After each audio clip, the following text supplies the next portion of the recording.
Well, the preparation right now, we are kind of like halfway, almost halfway through. So it's kind of like the body is kind of like feeling the training.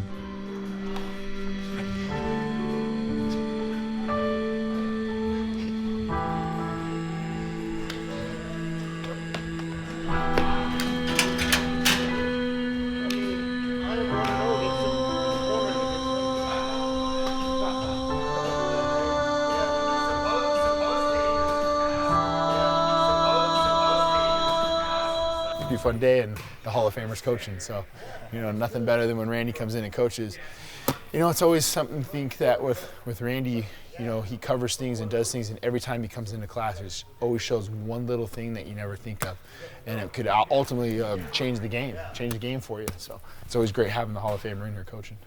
Sometimes when I'm in town, I like to come in on wrestling days for sure. I'm just going to fit in where I can fit in and give my 2 cents worth here and there. I know Francis doesn't come from a wrestling background, so these are probably pretty informative and pretty interesting days for him, technically and tactically, but this close to a fight, he's probably not trying to learn a whole bunch of new skills. Most of the hay is in the barn, so it's just about getting good work in. And we created a great facility here years ago, and then I retired in 2011.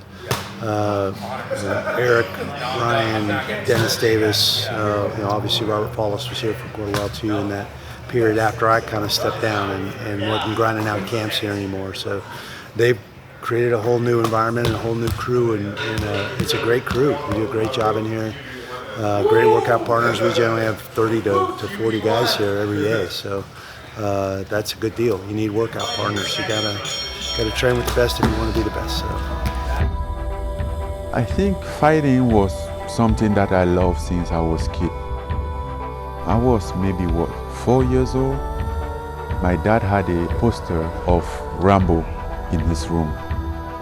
He was there with this big machine gun, all muscles and all this, and I loved that. The only thing that I used to love was movies with fighting. I discovered MMA almost 7 years ago when I went in France. That's when I heard about MMA for the very first time. This is your cage. Nobody gets in the cage. Right? Hand fight, wrist control, keep that solid base. If I get control of the point, now I can start to come up. Nice, Francis. 2-on-1.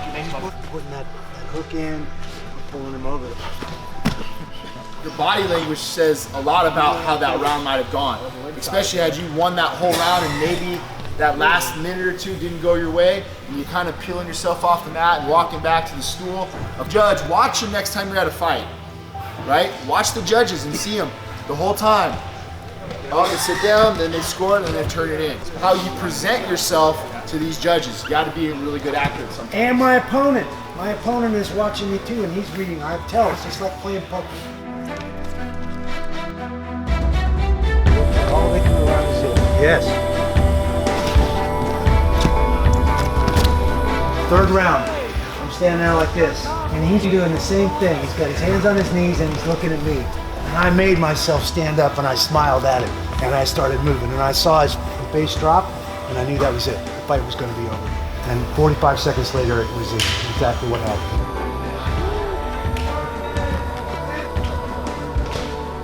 On that left hip, left hip. Last week we talked about the few things we can control and to focus on those things. The rest of it's a waste of time.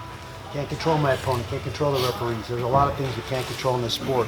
Or my demeanor, my conditioning, my mindset going into a fight. Those are the things I can control, and that body language is a big thing. I do this with all the football players I work out with. Make them stand tall, breathe. None of this shit. What's that telling my opponent? Even this. What message am I sending them? I'm telling them that I'm tired. Keep my hands down. Keep my hands off my head. Give them that smile. Give them that eye contact. Let them know you got a lot more in you. So it's all part of the game.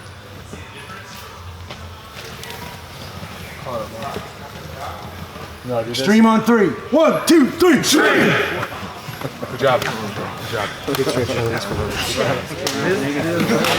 Welcome back, everyone. I'm on a routine. Thank you, though. I appreciate it. And I'm going to take you up on that at some point.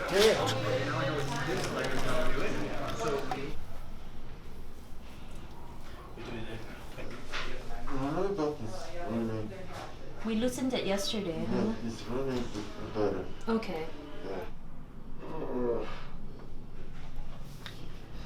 His body's like basically overworked. They're training like 2-3 times a day.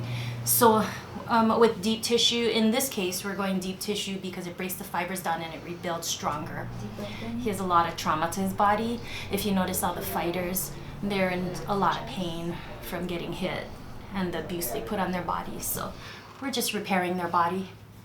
So when he comes back, he'll be stronger. It's really great. Like when he run the class, you can tell the master skills, you know. And this was a wrestling class, and he's a wrestler, so he has a lot of tips that could be helpful. I didn't know UFC growing up. I didn't know nothing about. I didn't know MMA before 7 years ago. Less than 7 years ago. In my family, we have like the reputation to be like a very strong family. You know, like we produce very strong men and women. Most of the time, my fight would just last like, you know, a minute or less, and people will focus more about like my power than my skills, because obviously that's what they see, you know.